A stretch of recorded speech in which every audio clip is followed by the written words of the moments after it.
जागरूक इंसान है, इस मीडिया की, समाज के प्रति, इस देश के प्रति और इस देश में जो कुछ हो रहा है उसके प्रति एक जिम्मेदारी है। अगर आप यूं ही तटस्थ खड़े रहे तो फिर सब कुछ लुट जाएगा और आप तो ये कहेंगे साहब हम तो तटस्थ खड़े थे, हम तो अपनी बात करेंगे। राजा बुंदेला साहब, 1% who has to make your point कि देखिए ये सही है, ये गलत है। मैं आपको बताता हूँ, इनिशिएटिव, मैं इसमें ये मानता हूँ कि इनिशिएटिव मीडिया की तरफ से होना चाहिए। इनिशिएटिव जैसे ये इनिशिएटिव, करेक्ट, ये एक इनिशिएटिव है।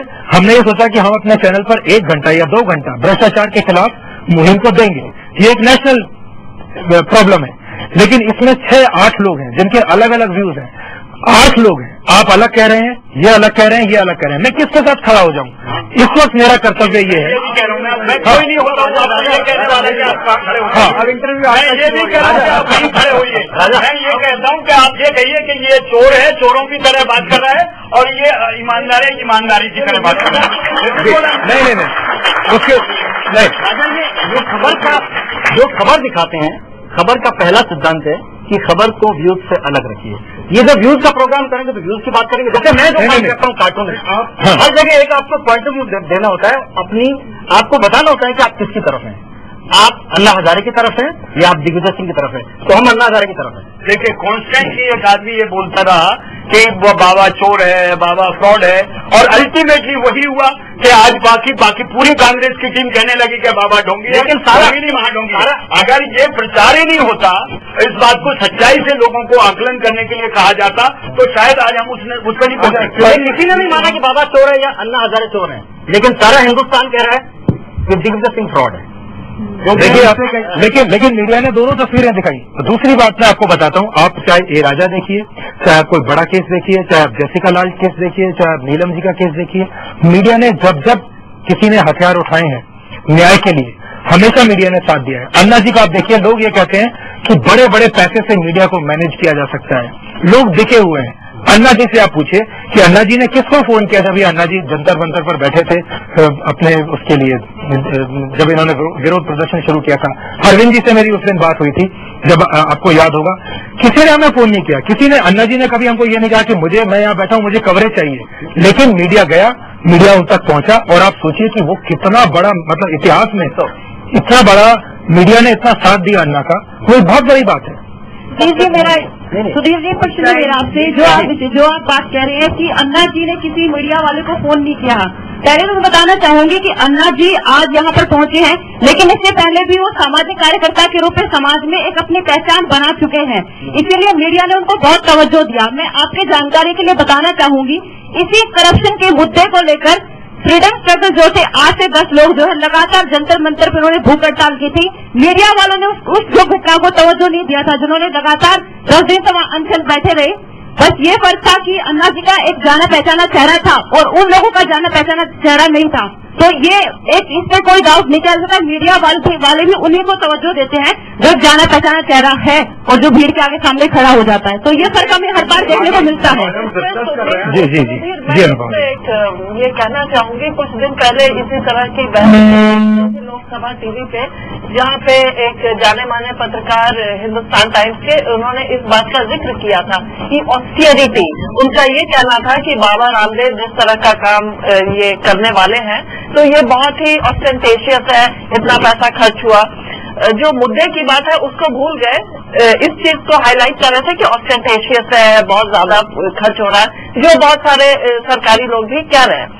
उस पर मैंने उनको यही कहा था कि हमारे यहाँ एक शंभू दत्त जी है, गांधीयन सेवा एंड सत्याग्रह ब्रिगेड का नाम किसी ने नहीं सुना होगा, अरविंद जी तो जानते हैं, अन्ना हजारे जी भी जानते हैं। उनको एक शंभू दत्त जी चला रहे जो 93 ईयर ओल्ड गांधीयन है, उनको कोई नहीं जानता है। 30 जनवरी को जो वो कह रही हैं, वो भी जंतर मंतर पे बैठ के विरोध प्रदर्शन इसी लोकपाल के लिए कर रहे थे। उस वक्त लोग आए, अरविंद जी भी थे, और उनसे ये कहा गया कि 2-3 महीने में फिर हम लोकपाल को ले आएंगे, और उन्होंने इसको छोड़ दिया। मैं ये उस दिन लोकसभा टीवी पे ये कह रही थी कि भाई अब जमाना बदल गया है, मीडिया को हमें जिस तरह से मीडिया पब्लिसिटी करती है, अगर हम अकेले शांतिपूर्वक बिल्कुल ऑस्टियर तरीके से काम करेंगे, किसी को कुछ पता नहीं चलेगा। It is very important, media is highlighting such issues and we should be happy about it. अगर दूर दूर तक ये बात पहुंचेगी, लेकिन अब समस्या ये हो रही है कि आप लोगों ने मेरा इंटरव्यू लेना शुरू कर दिया और हमने यहाँ अन्ना जी को उस बच्चे का जवाब देखो बेटा क्या है, हम जब तक अलग अलग ताकतों में बटे रहेंगे, हमको ना तो कोई देखेगा ना हमारी ताकत को कोई महसूस करेगा। आप जंतर मंतर पे करो, मैं बुंदेलखंड में करूं और आप कहीं और करें, तो इसका कहीं कोई वो नोटिस नहीं लिया जाएगा।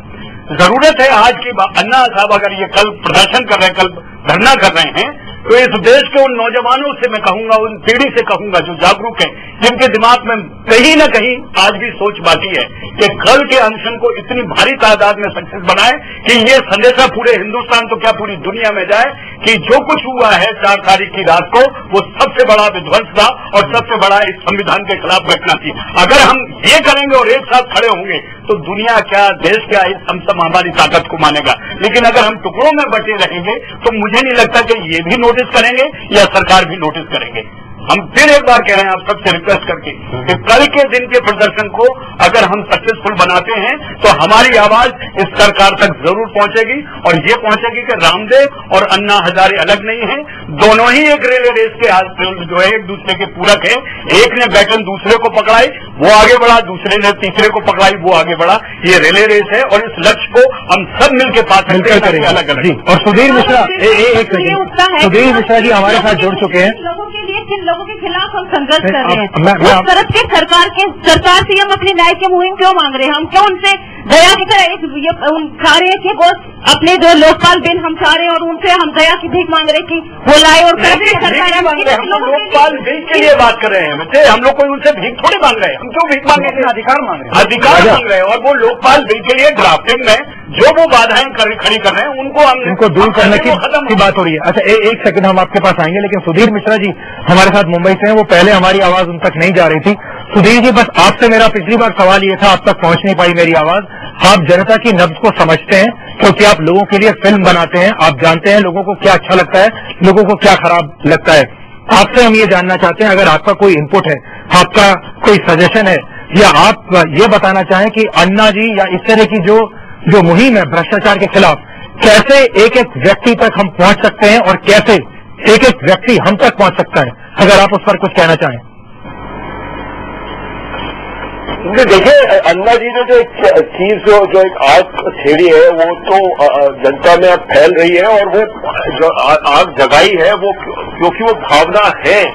मेरा सिर्फ इतना कहना है, मैं अन्ना जी के साथ हूं, उनका बहुत आभारी हूं कि आज उन्होंने वो काम छेड़ा जो बहुत सारे लोगों ने पहले छोड़ा था, जो जेपी के साथ खत्म हो गया था। आप हर आदमी को सिर्फ एक से झाड़ू से मत फेंक दीजिए। आप ये मत कहिए कि नेहरू बेवकूफ था, आप ये मत कहिए कि उसने IITs के लिए और हायर एजुकेशन के लिए कुछ किया नहीं था, बैंक नेशनलाइजेशन हुआ नहीं था, कोल इंडस्ट्रीज नेशनलाइज नहीं हुई थी, CPM ने लैंड रिफॉर्म नहीं किया था, किसी ने कुछ किया ही नहीं। 62 साल में किसी ने कुछ नहीं किया। ये आप हिस्ट्री कैसे रिराइट कर रहे हैं? तो मैं आज जो मुहिम चल रही है उसके मैं साथ हूं। बाबा रामदेव के खिलाफ जो हुआ वहां पे उससे मेरे घोर ऐतराज है। मगर अगर मैं बाबा रामदेव के खिलाफ भी हूं तो भी मैं कभी ना चाहूं कि उनके खिलाफ ये सब हो, कि वहां पे जो जनता थी जो सो रही थी उनके खिलाफ ही हो। लेकिन आप पॉलिटिशियन को, पॉलिटिकल फोर्सेस को इतना भी मत नकारिए।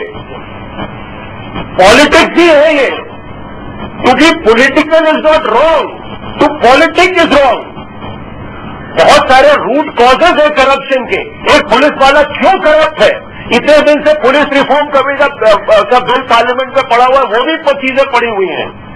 एक कास्ट सिस्टम यहाँ पे है जो इन्वॉल्व है, एक यहाँ पे कम्युनल फोर्सेज हैं, बहुत सारी चीजें हैं जो करप्शन के लिए इन्वॉल्व है।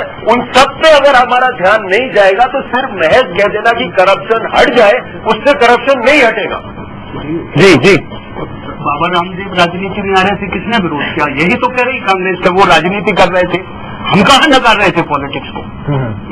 कौन नकार रहा है पॉलिटिक्स को? किसी ने नकारा तो नहीं हो। रामदेव अगर पॉलिटिक्स ऐसे तो अच्छी क्यों है बाबा रामदेव पॉलिटिक्स में? उनको पूरा हक है आने का। यही और हम यही कह रहे हैं सुधीर, आप यही कांग्रेस ही कह रहे हैं कि वो राजनीति। मुझे बिल्कुल ऐतराज नहीं कि बाबा रामदेव पॉलिटिक्स में हर आदमी को हक है, वो भी नागरिक है। कहते हैं कि जो योग सिखाता रहे राजनीति, यानी कि कपिल सिब्बल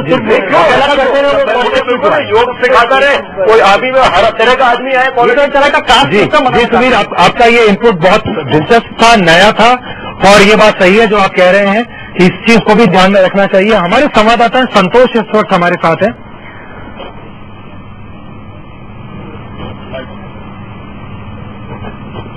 संतोष हमारे वो संवाददाता हैं जो कि लगातार दिनों दिन, जब अन्ना हजारे साहब का अनशन वहां पर चल रहा था जंतर मंतर पर, लगातार वो कवर करते रहे थे, और संतोष ने बहुत करीब से इस पूरी मुहिम को समझा है, और संतोष इश्यूज को भी समझ चुके हैं। संतोष से मैं जानना चाहूंगा, संतोष